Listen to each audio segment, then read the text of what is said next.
breathing. Well, good morning. Welcome back to Eurosport here for the Le Mans 24 Hours. What a weekend we're having down here, and we're about to start the Group C Legends race, the classic event that always starts off the race day proceedings after the warm-up. And alongside me, Mark Cole, is Chris Parsons, who himself is the FIA sports car coordinator at the time of Group C, and with us also Neville Hay, who likewise was commentating on Group C in those days. Chris, Neville, good morning. Yes, good morning, Mark. Lovely day, and hopefully we get some very good motor racing. Yeah, if the weather stays like this, we'll be laughing. Yeah, we will. So basically the three of us are warming up here this morning because we're all doing long shifts, the graveyard shifts during the night, and we'll be bringing all the 24-hour news. But Chris, in the 1980s, Group C was Le Mans, and Le Mans was Group C. Yes, and these cars are here today that we're seeing are absolutely fabulous, and they represent a very good cross-section of the Group C and IMSA cars that we saw during the 80s, and many of you will probably have enjoyed. No doubt Neville will be going through the cars with us, and we'll all be filling each other in on what's going on. Yes, we've got a tremendous collection of cars here, and the one thing I think that always turns me on is these Porsches. Yeah, we're talking about Porsches. Look at this. The first appearance in retro times of the Sauber Mercedes. Australian Rob Sherrard, he's running the car this year. He ran a Blaupunkt Porsche last year in the Group C GTP Revival. It's really all come together now. Look at the entry got. IMSA Jaguars, Silk Cut Jaguars. Incidentally, the 20th anniversary this year of Silk Cut Jaguars' first massive win here at Le Mans, with Andy Wallace, Jan Lammers and Johnny Dumfries. That car's here. That's going to be on the track this afternoon prior to the 24 hours. But Chris, this Mercedes, I mean, everyone's been absolutely knocked out by it. And the top speed? The top speed, 225 miles an hour. That is 10 miles an hour quicker than the Peugeots, which are the fastest cars in the 24 hours. That's frightening. Of course, that doesn't translate into a lap, does it? Because they haven't got the ground effects, they haven't got the torque to punch it out of the corners. But on the straight line speed, wow. Yes, they were knocking on the rev limiter during qualifying on Wednesday night, so they upped the gear ratio, changed the gear ratios, and now that car is geared to do 225. And Rob Sherrard says it's a beautiful car to drive. It is in lovely condition, and this is the first time that we've seen the Mercedes racing in Group C. Yes, and we're looking at the Jaguar. And without any question, of course, I was here when that first Jaguar came in that was the our 1980s, you know. Pole position car. That was the pole position car, Justin Law, who has been doing it for a pretty long time, with Andy Purdy next to him now. That's a car to keep an eye to. But just before we look more at the grid, fuel consumption is going to be a big factor in this race, isn't it, Chris? Yes. If we can very briefly take you through, there are two main classes here, Group C and GTP. Group C was the FIA World Championship, and the regulations were based on fuel consumption. GTP was the American Domestic Championship, very, very good, but there was no fuel consumption rules. It was all about engine sizes and complexity. Yeah, but interestingly, Chris, we've had this Group C GTP Revival for a year, but this is the first time this weekend that these cars are actually going to have to look at fuel. Yes, that's the bit I was looking for. Yeah. It seems to work very well, though. The C1s and the GTPs have 100-litre tanks, and for the 10-lap race, that's just about right, although it will stop the turbo cars turning up the boost too much. Right, now just to put this in perspective, what they're looking at, if they're going to finish this 40-minute race, it's going to be about 40 minutes, it's 10 laps, 7.3 litres a lap. That's for the bigger cars, 100-litre tanks. That's all they've got. Now, Henry Pearman, who's starting in his Porsche, told me they were running 7.1 in qualifying, so they're very, very close to it. One assumes they're pushing a bit harder in qualifying than they will be in the race. Yes, and this car, going back to Robert Sherrard in the Mercedes, that has 850 brake horsepower, so it's very powerful indeed, enormously powerful car, and the Nissans as well. But the Nissans will have to control the boost knob. Yeah, those three cars, the Nissans, the two Nissans, and the Mercedes are the interesting ones. I don't think the Mercedes had too many fuel problems, does it? No, So- it's very good. But of course, the car on pole position, the Justin Law Jaguar, is normally aspirated. Harold Gross, a blast from the past. He's back in the race this weekend, sharing Olivier Meyerhoff's Blaupunkt Porsche. How great to see him back. And here's Wayne Park. Chris, tell us about him. But now Wayne Park has a very interesting history. He's driving Rob Sherrard's Porsche, which he raced last year, and Wayne has raced every year since 1980. He's a very, very experienced driver. We want to keep an eye on him. He's a Bathurst man. He's a Bathurst man. He's done 9 Bathursts, and his best was 5th in 1992 in a car that you know very well, Mark, the Ford Sierra Cosworth. Oh yes, don't we remember it well. Got some So good stories about just still that. going down the grid, Olivier Matai, we're working our way down the grid. 8th was Gross, Matai, Olivier Matai in the Porsche 962 here in 9th place, and then Stefano Rossini. We just saw his American Applebee's Spice Pontiac before that.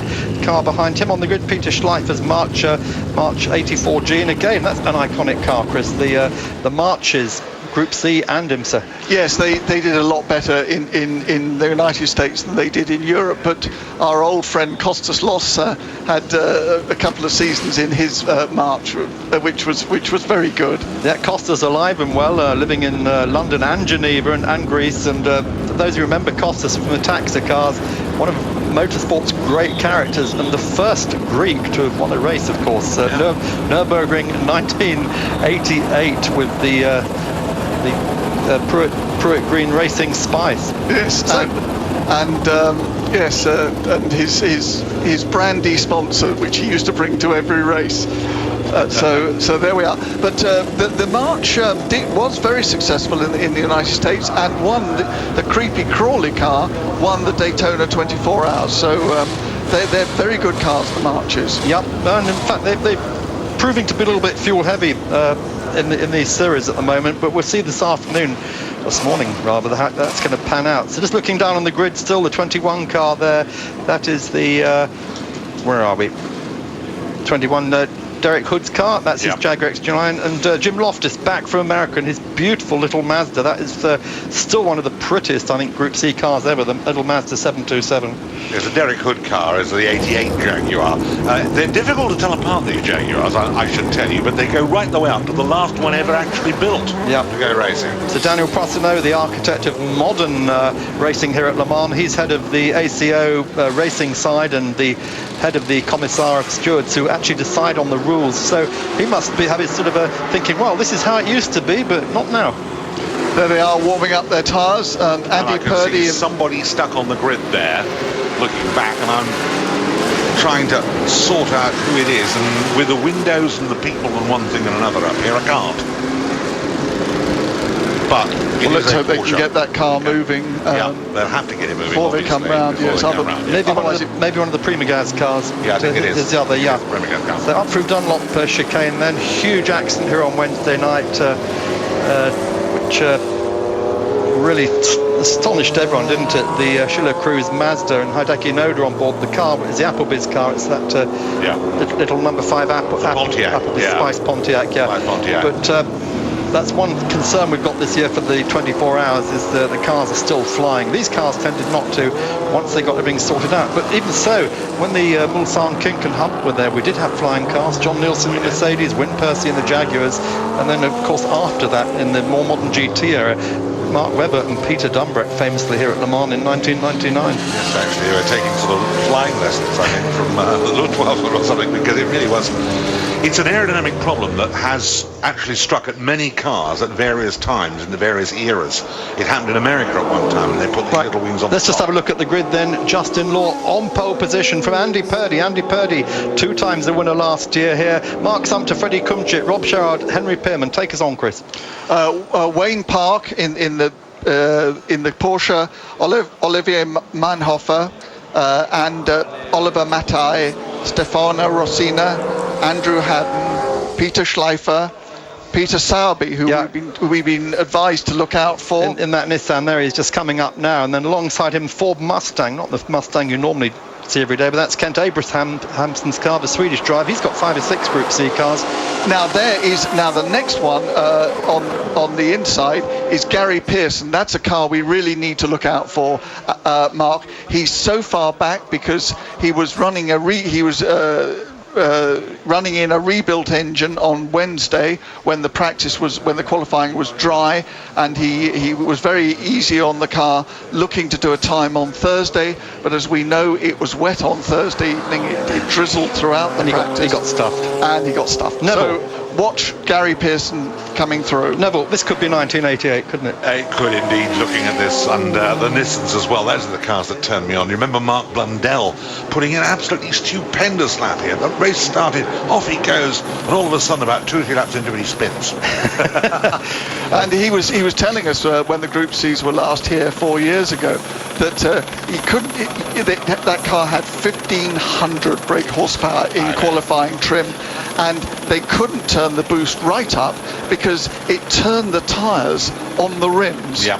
And so that was just an incredible car. It goes up every year, doesn't it? 1,000 horsepower is what we were told at the time. I was working for Nissan then. I was their press officer. And anyway, that is still an iconic record, Mark Blundell's time. So, Mark, if you're listening this morning, got a weekend off from Grand Prix, everyone still loves it. And in fact, Professor Hayashi, the man who built that engine for you, he's here this weekend with the Tokai University Courage, running one of his own engines in that. So I remember when Charlie Agg brought the car over, he was so excited. You know, Charlie is not an excitable man in the sense of the word. His eyes were fine. He said, I've got a lorry load of spares, I've got this, that, this. Right, down to Mulsanne corner, round Mulsanne. Now, this, gentleman, is the fastest part of the circuit now since those chicanes are installed, and Peugeots are pulling 215 miles an hour here on Wednesday, but as Chris has already told us, that Sauber Mercedes, 225 down here. Yeah. Yes, that car, Rob Sherrard had really not driven the car before he came here, so we've got to look for him coming through. We've got a very good field now, here. This kink they're going through at the moment, that is terrifying for most of the drivers. It's so narrow there, and it's so tippy-toe. You've got to keep a wheel on the curb. Then you go into Indianapolis. I don't know why they're showing us the crowd, although there are hundreds of thousands here today. Down to Indianapolis then, which is that flick to the right and then left, very, very banked, and the drivers say it feels like you're going to fall out of the car, it's so steep there. Then you're braking heavily into Arnage corner, slowest on the circuit. Now, the one thing nobody does, whether it's this race or the modern race, they don't use first gear because you can't risk it. There's too much load on first gear. So instructions for all drivers here is second gear only. Yes, I heard somebody actually saying, talking about using first gear, and they said they actually had done it. And it didn't go down terribly well with the team. No. So they're coming up out of Arnage. Too many gearbox problems. This is the long run. This is on public roads at the moment. This is the road between Arnage and Le Mans, and then into Porsche curves. And again, one of the most frightening series of corners in motor racing, and 2 Peugeots damaged here. And before we see the start of the race, very quickly, you can see these cars at Silverstone next month, and they're expecting a field of over 30 cars at Silverstone, and it'll be a great meeting. 33 cars here today. They're out of Porsche curves. They're now coming into the first of the 2 Ford chicanes, and they're going to have a rolling start. And the safety car is going to pull off. Neville, take us through the start. Yes, the pace car pulls off then. Justin Law with the Jaguar, that's the purple and white car. And then you've got the yellow Andy Purdy car. Keep an eye out for that Mercedes, which we know is so quick in a straight line. I don't think these guys messed around too much in practice, but as we know, there is a slight issue over fuel. If you really do push it too hard, you could be minimal chance of being in trouble by perhaps lap 10, but you might be, and so you can't take that chance. But this is a fantastic thing. Somebody said to me, what's the difference between a 962 and a 956 Porsche? Very simple. Actually, it's about 2 inches. And it was actually to go with the IMSA regulations. Off they go, and the Jaguar immediately goes for the inside. But look at this. Mark Sumter in the FAT Porsche, the ex-Yost car, coming up on the outside. Mark is a very good driver, and he won 3 races last year, and he and Justin Law will really go for this today. Very determined driver, 39 years old Mark Sumter, closing the gap if he can on Justin Law, who is a bit of a specialist with this Jaguar. Some people wonder why he hasn't moved on to sports car racing at this level, but he just seems to love those Jaguars. Of course, it's his business. But he would love to. He was saying the other day he would very much like to get into modern cars, and I'm sure he's very capable of it. Both of those drivers are excellent drivers. Yes, got to keep eye out for Freddie Kumchik. Now, that's an interesting car, that Kumchik car, you know, because it'd be quite surprising if it doesn't move up a little bit further. It's a quick car. It's his first time, Freddie's first time at Le Mans. He actually stopped racing 3 years ago, and then a friend bought this Spice, and he couldn't resist the temptation to get back into it. Yeah, a Spice in trouble in the pits, but we won't go into that at the moment. I'll tell you, it's a car that I'm afraid the leaders now really going for it at the start here. You can see as you look down on them that they close up as they get away. Back of the field there, a little bit strung out already as we go back to that replay, but here is the group. Oh dear, that's yes. Is that the I'm afraid that's the Nissan, the Yes. Frome car, the Andy Purdy car. Yeah. We were hoping for good things from that car, and Yeah, I'm he just just looking. seemed to have lost the engine. The engine seemed to go, didn't he? He just pulled off out of the way. There's a Mercedes holding off a couple of Porsches. Now that's interesting because you've got Rob Sherrard and Wayne Park in line astern, and people were saying in the paddock, Wayne is driving for Rob Sherrard. Will Rob let him go by? Rob does have potentially the faster car, but Wayne obviously has the experience. Still in the lead, it's Justin Law with the Jaguar. The Porsche tucked up behind there. I don't think it's that significant at the moment. They're going to sit there and wonder about it. As we've said, the fuel situation with Porsche is more critical than it is with the Jaguar. Yes, they were saying again in the paddock, wait for 4 or 5 laps. Just see how it all develops. You've got Justin Law, Mark Sumter, and all the others. We'll see Gary Pearson coming through. Yeah, but I'm just watching Freddie Kumchik. He just had the fastest second sector time. So Freddie's quick around that bit, and you can see how much he's closed onto the back of Sumter's car now. Is he going to get a third sector fastest time as well? Get closer. But I think this is where the Spice is going to lose out, isn't it? Yes, it'll lose out coming down here, but there are places where the Spice works, and of course Gordon Spice, who I still see from time to time, fantastic character, used to regularly come here and win time after time after time in his class, you know. Now we're keeping an eye on Gary Pearson coming through. He started off 15th on the grid. He's now in 9th position, so he's coming through. It is exactly what he thought. And this is they're all just playing for the moment, reserving a bit of fuel, and waiting for the last second half of the race. Yes, the Gary Pearson. The Pearson family so deeply involved with Jaguars over the years, and it doesn't matter whether it's cars like this or it's D-types or it's Vistas or whatever it is, always gives a good account of himself. Now, that gap opened out as we predicted as it would do, with Kumchik falling back a little bit, and I don't think there's any reason for that other than part of the circuit that he's just entered with the Porsche chicane is what has actually slowed him as they come past us, and there's absolutely no question whatsoever that the Jaguar is going well. But look at this terrific battle.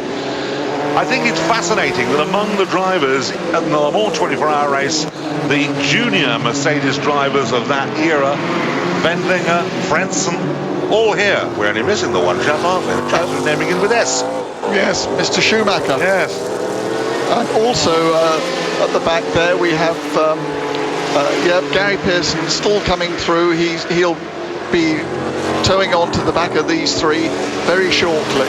1 out of 10 completed. Justin Law in the lead from Mark Sumter. Freddie Kumchik in 3rd place. Bob Sherrard 4th. Wayne Park 5th.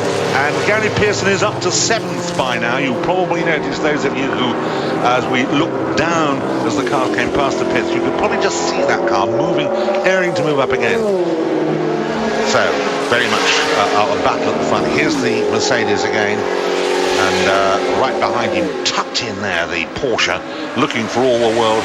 You could, it's sort of like a time warp, isn't it? It really is like a time warp, and it's wonderful if you've been here. I was here when the 956 and the 962 and the Mercedes were here.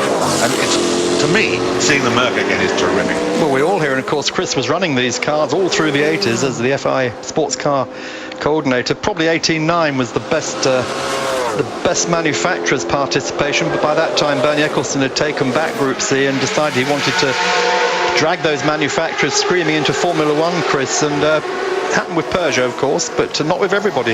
Well, and with Mercedes. Yeah. Mercedes left sports car racing and went into Formula One. This is unscheduled. Yes, it is. Yeah, the Nissan crawling into the pits. So both Nissans at the moment out of the running. I wonder whether they've weaken them a little bit too much, and this is what's causing them trouble trying to get some decent fuel consumption. Watch out for the third place car, which I think is losing ground to the Mercedes. Yes, we're looking here at Rob Sherrard is only 3 seconds behind Freddie Chumskit now, so he's catching him. Justin Law there. Justin Law, I might add, has a much lower top speed. He's only geared for 206 miles an hour. We know that the Porsches can get in well into the 215s, and the Mercedes ultimately has top speed of 225. Rob Sherrard has just done the fastest second sector of the race so far, so he is closing down, and Rob's got that gap down to 9.8 seconds over the leaders. But more importantly, he's only 3 seconds now behind Kumchik, and he is definitely closing, as you said. Yeah. There are only 2 cars, actually, I must tell you, in the 350s, mid 350s at the time, and that has got to be Justin Law and Mark Sumter. And I've got a feeling that Sumter isn't out of this yet by any manner of means. Yes, I know there's a gap if you're looking down at your screen, but you watch that car, will close that gap. And of course, comes the Merc. Mark Sumter does have the ability to boost the turbo knob and drag himself closer to Justin Law at any time when he thinks he's got some fuel in reserve. Well, that's the question, isn't it? Have they got fuel in reserve? We're talking to Henry Pearman this morning, and he said the optimum lap here is 7.3 litres a lap on fuel. Now, he said he was doing 7.1 in qualifying. I promised I'd tell nobody till we're on there. Now his rivals can't get the advantage. We can now say it. So Henry Pearman, incidentally, he was pulling 210 miles an hour in that Porsche into the first chicane. That's probably the fastest of the Porsches. His team told him at 8,000 RPM you're doing 210. He said he got to 7.8, and then he got to 7,800. He thought, well, I'll just go that little bit extra. And he said, I nearly outbraked myself, but he hit the magic 8,000. We can the middle of those cars after the Prima Gaz car is Gary Pearson in the Jaguar, and this is a different car to the one that Justin Law is driving in the lead. This is a turbo car based on the V6 turbo, so a different configuration, very quick car. Yeah, but he's still doing 354s as opposed to 348s, and Justin Law's got the quick lap. Whoops, gets it back again. Yeah, the 17 car falling off there, just fell over himself as they went into Tertre Rouge and went wider and wider, got onto the dirt there, and he's probably lost the place. We'll just see as they come round. Yep. Yes, Gary Pearson taking Meyerhofer for that place, and he'll be up after Wayne Park now. Top 6 after 2 laps. Justin Law in the lead with the Jaguar. Mark Sumter. Freddie Kumchik is yet to be caught by Bob Sherrard in that Mercedes. And then you've got Meyerhofer and Gary Pearson lurking in 7th place and going quite a bit quicker, in fact, than Meyerhofer, who in front of him. I'd expect him to see him moving up probably to 6th place. And the times are coming down. Yep. Justin Law now down to a 3:48. So the times are.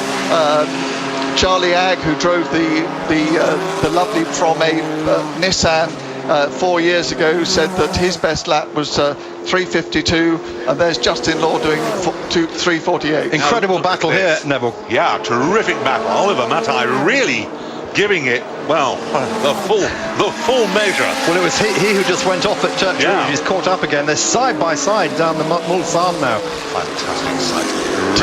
Towing each other down and braking for the second chicane. And Meyerhofer takes it back. He'll be handing his car over to Harold Gross, who raced this car, of course, here in 1988. And talking to Harold this morning, he said it's so good to be back, and he said he's got real butterflies in his stomach. But he's so spectacular, Harold. He used to get the tail out of that on the 911 turbos. Really beautiful to watch, fun to watch, great fun driver. The leading cars will not be making pit stops. They don't have to make pit stops. They're not allowed to refuel.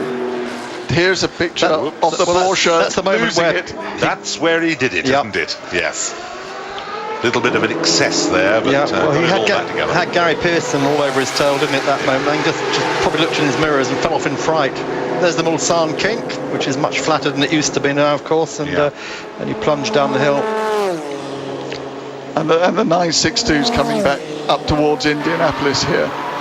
And there we are with Justin Law coming into the picture. Mark Sumter now 3 seconds behind him, and Rob Sherrard only 2 seconds behind Freddie Chumskit now. So they're closing up, although Justin Law is going away from them. Yeah, Freddie, winner at Nürburgring last year, one of the 2 races there, and in comes that 83 car.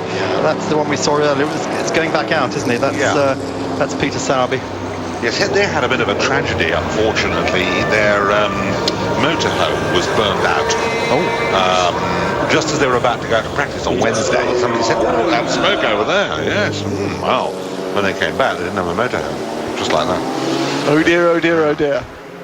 So Justin Law then leading as they come up to complete 3 laps here at Le Mans. It's a 10-lap race, so they'll be thinking about fuel, aren't they, now? And this is going to be the big equation today. Are they pushing hard enough, Neville, that they're going to be anyone could be running out? Well, I think Justin is pushing hard enough on the basis that if he puts in some really quick laps now, and he's just done another one, 3:47s for Justin Law. Mark Sumter in second, Kumchik in third. Right, we're taking a quick break. We'll be back here for Group C Legends at Le Mans. Stay here on Eurosport.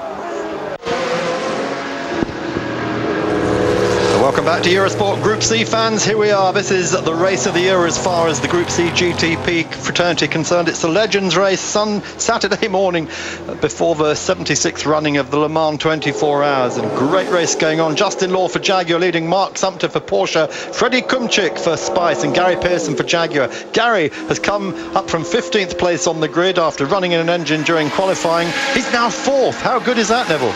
It's good, but what's sad is that the Mercedes, which was going so well, unfortunately spun his chances away earlier on. So the order just to put you back in touch: Justin Law, Mark Sumter, Jaguar leads Porsche, then still Kumchik, then Gary Pearson now 4th. I'd put my money on getting the top 3 here. Right, let's have a look at C2 for a moment. Chris, you've just been watching the progress of the Group C2 cars there. Yes, we've got some very, very nice C2 cars. One that I'm particularly interested in is the Argo DFL car, the Texas Home Care, if you remember what Texas was in the old days, which was driven by my best man, Richard Piper, at Le Mans back in the 80s. And that car is here, along with Spices and all sorts of other cars, mainly powered by the Ford Cosworth engine. Yeah, and of course mixed in with all of these are the IMSA lights as well, which is the equivalent of C2 in American racing, and the GTP cars which we've seen. But problems for 2 of the Nissans. One of those was a GTP car. In fact, one of them was the American car that led here. That car is still running at the moment, but it's way down the order because they had problems in qualifying. That's Donald Coaster at the wheel of that NPTI car, number 84. Where's he got himself up to now? 84. He's seems to have disappeared from the screen at the moment. Yes. I'm afraid the Nissans aren't having a very good day here today. No, they're not. And also a problem there you can see in Wayne Park with the car, in fact, of the Mercedes driver. I think he owns both of them, doesn't he? But that car's in the bits, yeah. But headlights ablaze, now in traffic. The Jaguar going well, the Mercedes trying to make up ground. Justin Law leads a little bit slower on that lap, but still under the magic 350. Meyerhofer, Porsche. And watching the cars go past, Gary Pearson is taking huge chunks out of time out of Freddie. Meyerhofer's going to come in, hand over to Harold Gross, one of the few driver changes we're going to see in this race. They're now 5 laps in, half distance, so Harold is going to get back into the car, but he started in so many Group C races in period. Now you might get a chance to see this change, and it's quite interesting if you do, when you watch the race later, when you get the Peugeots come in for their change. They actually open the passenger's door, and you think, what are they doing with that? They don't actually get in. Nobody can get in and out here. They're dealing with electronics from there. Picture here of Wayne Park making his way back to the pits. He's obviously got a problem. The wheels all seem to be up. No flat tires there. No. So he's just making his way back to the pits. Great shame. I think he had the potential to be right up there with Mark Sumter and Justin Law. Yeah, it never really, though, quite showed the way we thought it would, that particular Porsche. Yeah, what you have to remember, these may have been the most powerful cars in sports car racing history, these turbo cars and the V12s from that era, but they're still classic cars, they're historic cars now, so they are fragile. Harold Gross then being strapped into the car, or they doesn't seem to be much of a hurry at the moment. No, This is a lesson for later, where we believe that the Peugeots may have a little bit of a problem because the closed coupes have problem with driver changes. It's much quicker in an open car. Audi can get people in and out very quickly. Well, they're very small. That's the big problem they're having is belts, and in fact, Ricardo Zonta put his car off on Thursday night at Porsche Curves and smacked it into the wall. He could not undo his belts. That's why he couldn't get out of the car. He sat there for 3 minutes until marshals came to help him out. Yes, there was Peugeot speaking. He was helped, but I don't believe it. Here is Wayne Park coming into the pits. And I must mention one thing. In the next booth to us here, we have our French colleagues, and talk about a Group C booth. There's Jackie Ickx and Yves Courage. Jackie, the multiple Le Mans winner, and Yves Courage, who started the Courage company and was a mainstay of Le Mans for many, many years. Yeah, they're all here helping our French colleagues on Eurosport commentate. So in comes the number 8 car, Wayne Park, and this car I think is going to be parked up, isn't it? Yes, I think that's put it away for another day. So let's just look then. We're coming up towards half distance. They're on their 5th lap. It's Justin Law in the lead with the Jaguar. Mark Sumpter with the Porsche next up. Then Kunchik still hanging on to that 3rd place with Gary Pearson with the other Jaguar behind him. Oliver Mattei and Meyerhofer. That's the top 6. And obviously having to climb back up again to do it all over again is the Mercedes number 62. He's down in 11th place at the moment. Where will he finish? These cars were very complex, and as Mark was saying, although they are historic cars, they're very complex for these teams to maintain. So I'm afraid that some of them do have problems, as we can see from the Porsche. Now you saw there not Gary Pearson, Justin Law put 2 wheels on the curb, just as we shall be seeing in the 24-hour race.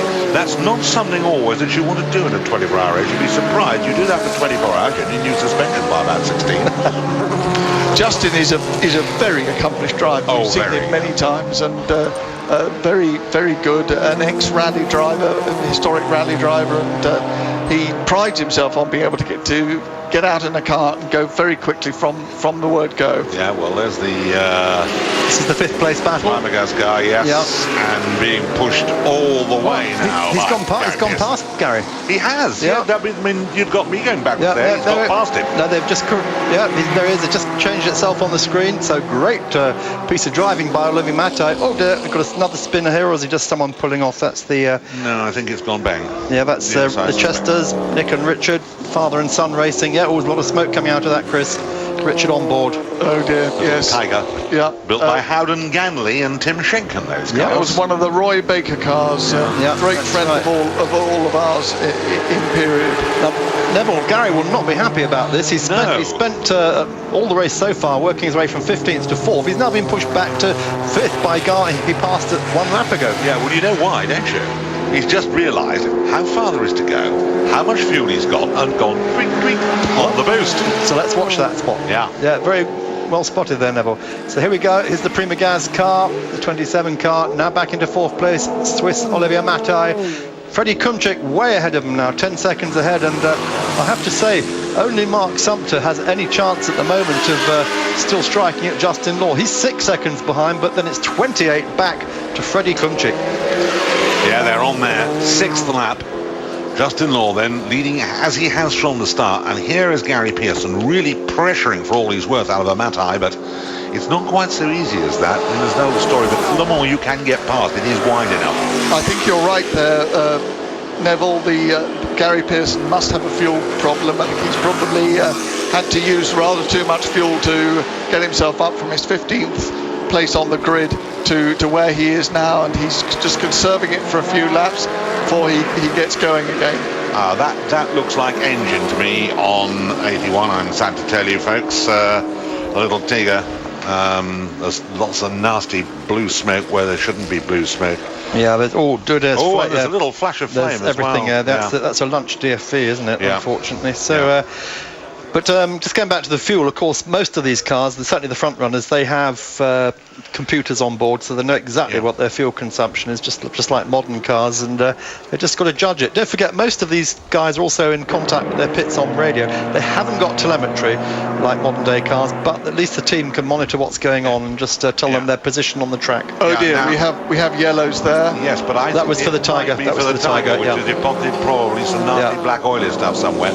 I think you've got it slightly wrong, because what actually it is, I think, is that the Jaguar was perfectly happy to go along at its pace, but it's the Porsche that is a little bit worried, or has been worried about.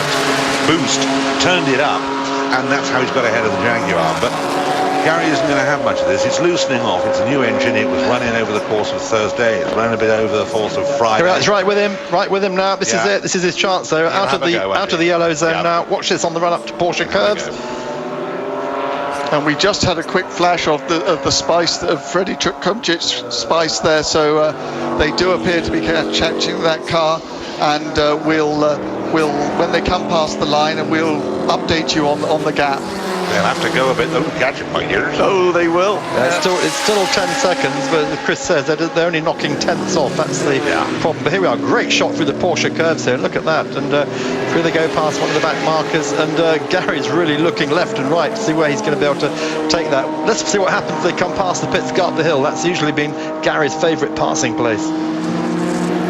Yeah, interestingly enough, as we watch those two, I'm just looking at the lap speeds, and Mark Sumter, for the first time, was quicker on the previous lap than Justin Law. We'll look out for that one in a minute, too, when we see those. Well, they've done 4 laps. He's probably... There's my friend Richard's Argo, Texas Argo, in trouble somewhere. Yeah. And the Porsche pulls away again from Gary Pearson. Well, this is, of course, where he's got the advantage of boost, isn't it? Just going uphill, long straight, bang, off he goes. Gary will catch him up in the twiddly bits again, but for the moment, it's Olivier Mattei in 4th place, Freddie Kumchik 3rd, Mark Sumter in 2nd, Justin Law still leads this race, now on lap 7 of 10. Mattei is hustling it on, isn't he? He really is pushing it, and pushing it very hard. If you watch, he's using all the road, a little bit of the grass and the curve as well. It's all... And now, again, the shrieking battle, because when it comes under braking, so isn't the braking that the Jaguar seems to have here? Yeah, this is right with him again. Yeah. Through Tertre Rouge. Very suddenly, La Chapelle, Tertre Rouge, you can catch up, but this is where the Porsche will start to just pull ahead again. And you can see how they're catching Freddie Kumchik now. The gap is down to 5 seconds from 10 seconds the previous lap. Yeah. And as Gary Pearson pulls out, and he's going to try and take the Porsche into the first chicane. Have the inside. Yeah, taking about 5 or 6 seconds a lap after Freddie Kumchik. So I don't think there's very much doubt that they're going to catch him with 6 laps completed on their 7th lap of what we believe will be a 10-lap race. Here comes the Porsche, having another crack at the Jaguar. Winds the boost up, bang.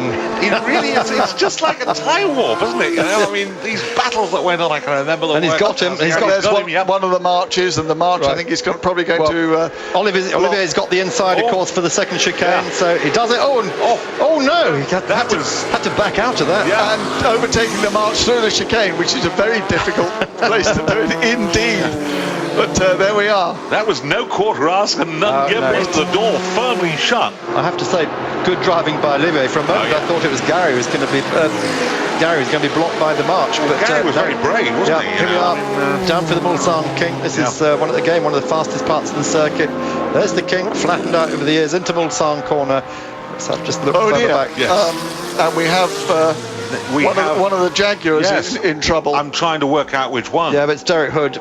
It is. Derek Hood, he's been running at the back of the field anyway. He's been in the pits already once, so I think he's been having some problems. If we could just talk very, very briefly about the car in view now, which is one of the ex-Richard Lloyd, one of our old friends who unfortunately was killed in the air crash together with David Leslie at Biggin Hill recently, and we regret that Richard is not here. Richard and David are not here with us today. Yeah, normally David would be in the commentary cabin for Eurosport this weekend doing the 24 hours, and very, very much missed. Now this car though, Chris, the pink pig, Damon Hill raced this. He did indeed, yes. I remember him driving it here, and it was a sort of a God-given gift to him, because he was at that time quite desperate. He hadn't got anything else to drive. But did it not flambe itself?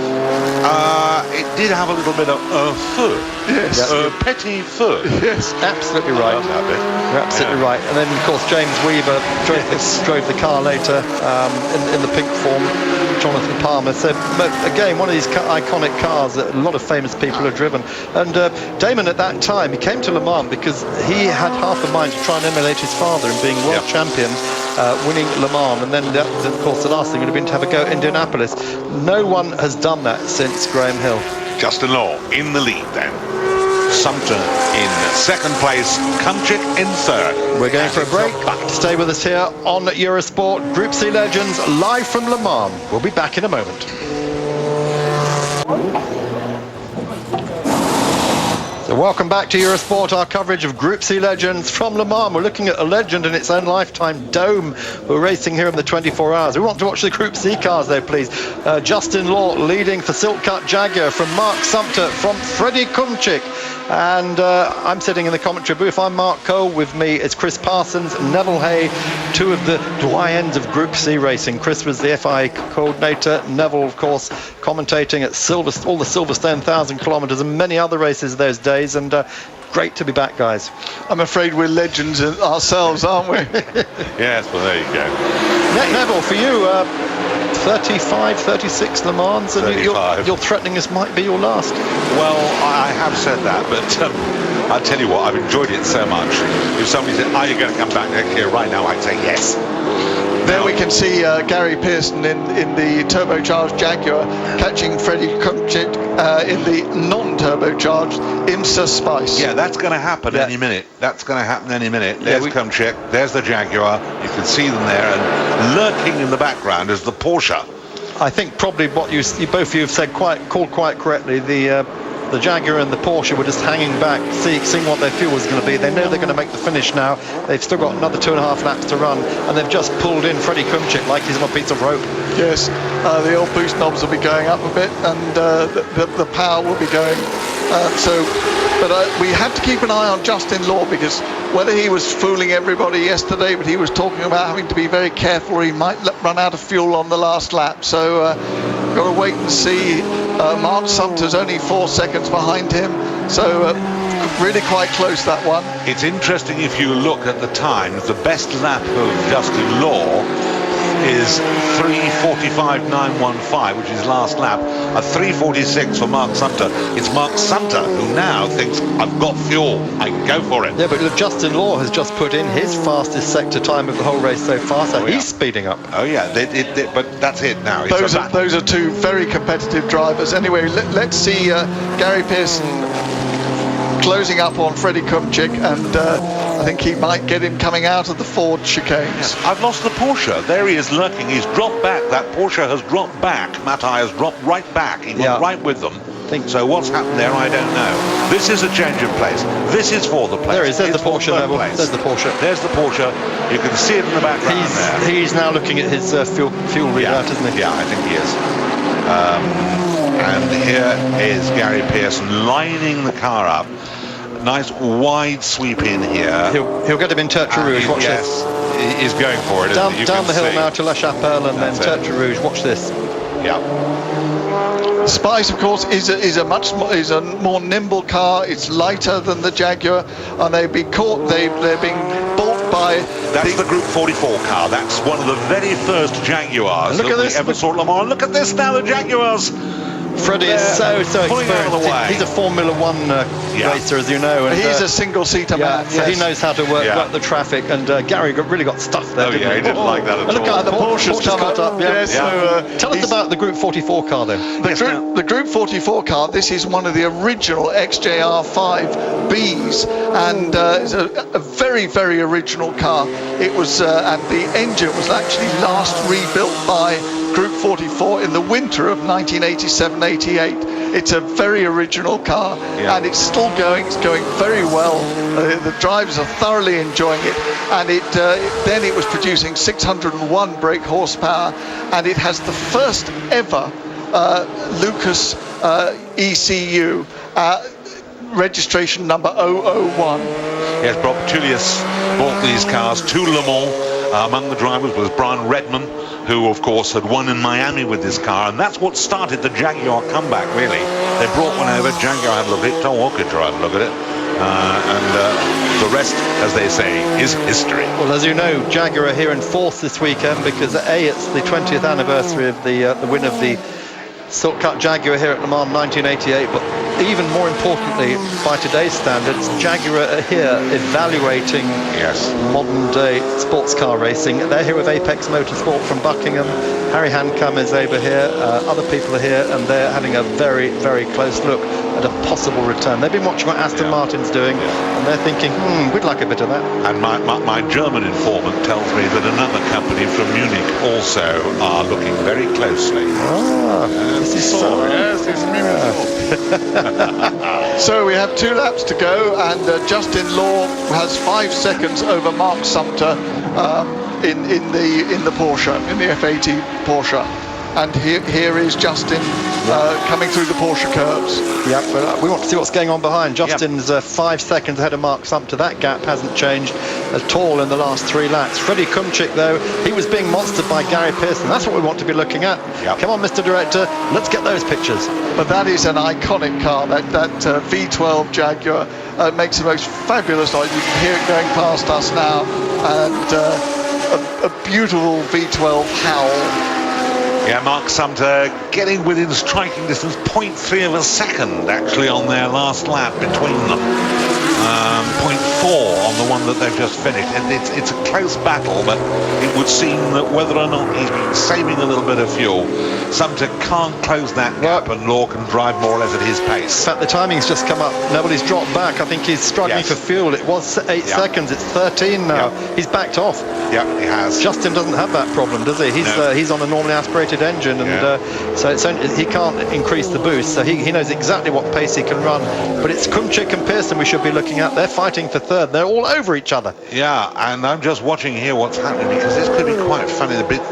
We're watching the leader actually coming in out here, and we're watching him quite rightly. Yeah, but because he's on his last lap. Exactly. This car, of course, is prepared by Justin's father, Don Law, who is one of the ace people. Oh, that's the Aston Martin. Now that's a little bit of a tragedy, because we hadn't seen that car till now, and we're seeing it stationary, which is Paul White's car, which of course our friend David Leslie. Not only David, who, as you say, sadly was killed on March the 30th, but Max Bockstrom was involved in the design of this car, and he died very shortly, about 3 or 4 weeks ago. Yeah. So great loss there for Aston Martin, and Paul White then pulling off, and that's the end of their race. At least he's got 9 laps out. This is lap 10, and we're looking at the number 3 car, Justin Law, Silk Cut Jaguar, normally aspirated V12, which is going to win, Chris. Yes, it's on his last lap, and yes, as we remember in 1988, these lovely Jaguars won here, but there are stories now about the gearbox, and they really don't think the car would have lasted another lap. It was stuck in 4th gear, and anyway, here we go back finally to the battle with Freddie Kumchik and Gary Pearson. It's all or nothing, isn't it, for whether we're going to get a Jaguar 1-3. Right? I mean, Freddie would love to be on the podium here, wouldn't he? And if he does, in this little Group C1 Spice, that would be such a good job. I think he's going to make it. I personally think he's going to make it. He did say to me yesterday he was going to do his very, very best today. I will deliver my best, he said. How very Swiss. Yes.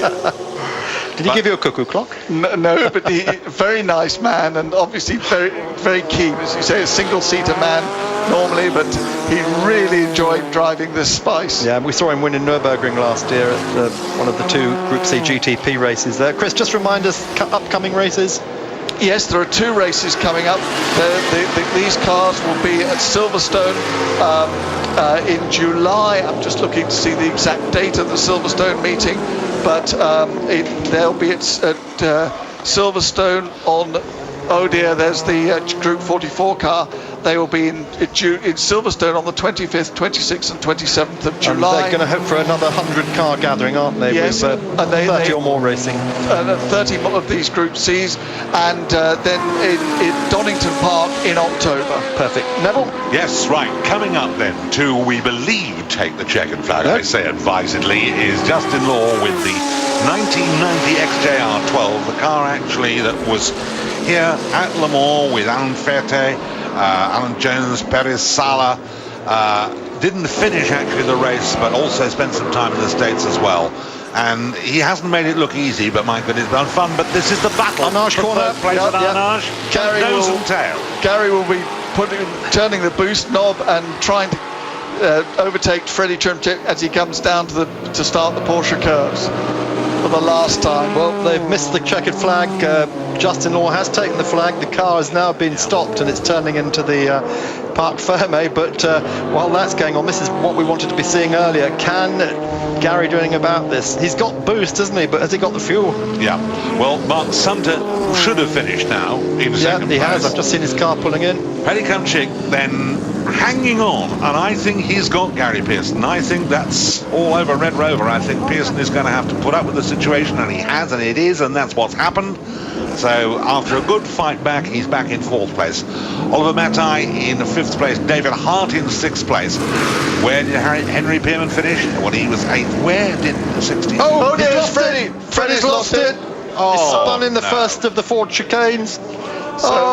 What a shame. What a shame. Yeah, obviously Gary Pearson pressured him and he lost it. Pity we missed that one, but never mind. We'll see it on the replay, I'm sure. So Gary Pearson's going to take 3rd place. No, Olivier Matai, they're showing his 3rd. So Gary's gone off as well. What has happened? Here we see it. We're going to see it.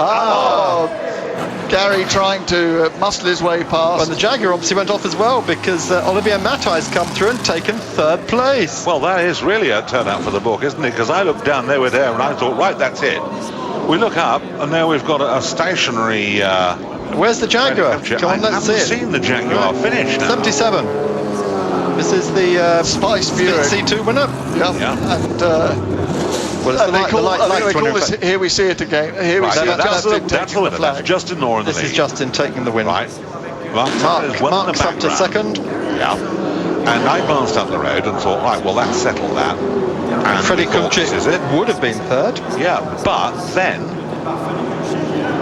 I was going to say this happened, but it didn't show us. Well, that's Gary. What they're showing us, of course, is what the order would have been before the end of the race, but it all changed in the last corner. So Justin Law wins from Mark Sumter, and Olivier Matai, the man who spent the whole race holding off Gary Pearson, finally beats him, having been about 2 laps before then, having been passed by the Jaguar. And a very happy Don Law Racing. There is Justin in the car.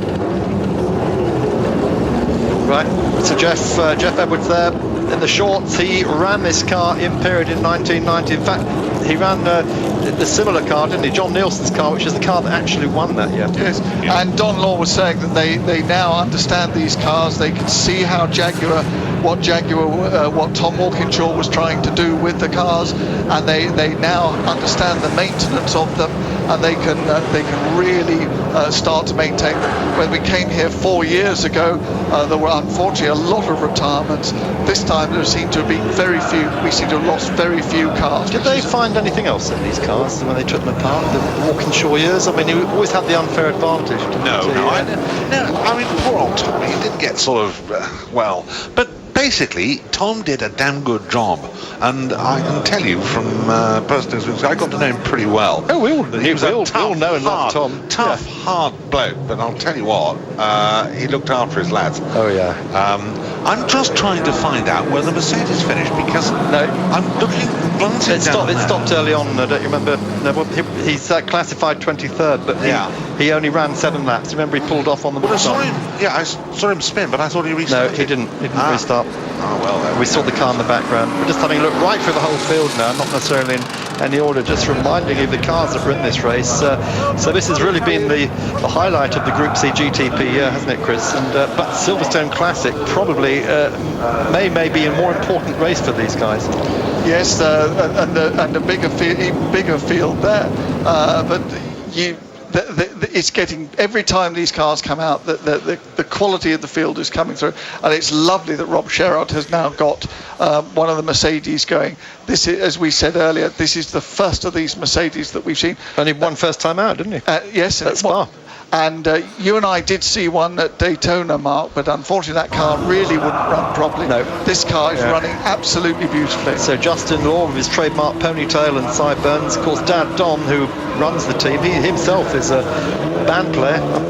We're still waiting to play together, but he's got a rock and blues band, and oh yes. I didn't know that. I tell you what, Justin is actually, he's very, very good, but his father told me that getting him up in the morning is really difficult. Yeah, but he didn't getting up this morning, did he? Look at that. He's won at Le Mans, and that is something for your CV. Yep. Doesn't matter if it's the 24 hours or the Legends race, he is a winner. I won at Le Mans. Yeah. Another man who's here today, of course, racing, Peter Hartmann in the Vitaphone Stracker Aston Martin, and he has made Le Mans, like Goodwood, his own property. He's had wins here in the Aston Martin GBR1, the car that is owned by Harry Leventis, and of course, interestingly, Peter is driving here with Nick Leventis. And in another Aston Martin. In another Aston Martin. Yeah. So history never stands still, does it? I asked them which they preferred, and actually they were both sort of, well, really, they're just so different.